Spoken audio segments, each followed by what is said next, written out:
say that due to this... And what's the goal to being here, for being here? Okay, so you see That Kepa and Mariano, they have explained perfectly. Our restaurants and small bars offer delicious menus and delicious pinchos. Nowadays, it's a people of life.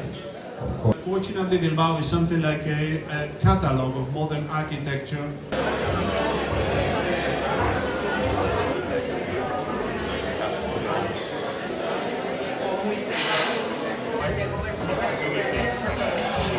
Istanbulen gaude, Turkiara etorri gara gure hiria eta gure lurraldea ezagutaraztera eta sustatzera.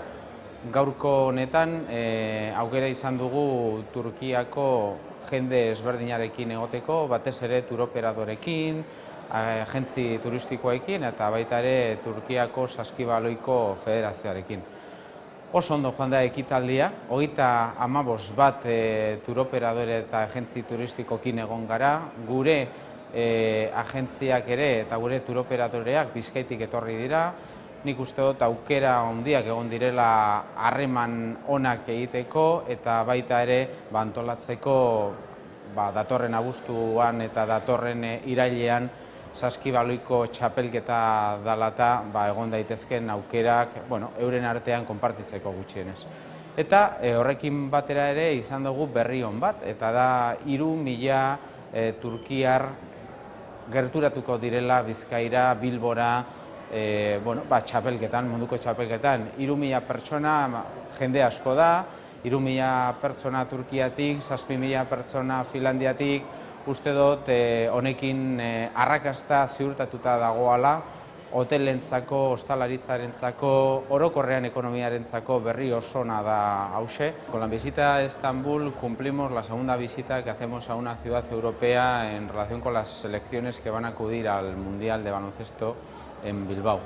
En esta ocasión hemos venido a Estambul porque la selección turca juega la primera fase y porque además es una de las selecciones que mueve más gente también a nivel de Europa.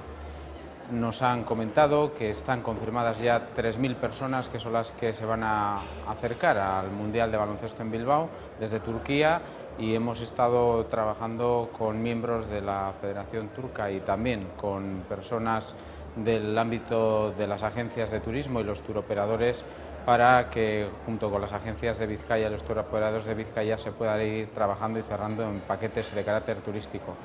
Han acudido a este evento unas 35 agencias y turoperadores turcos que han tenido la oportunidad también de estar con las agencias y turoperadores de Vizcaya.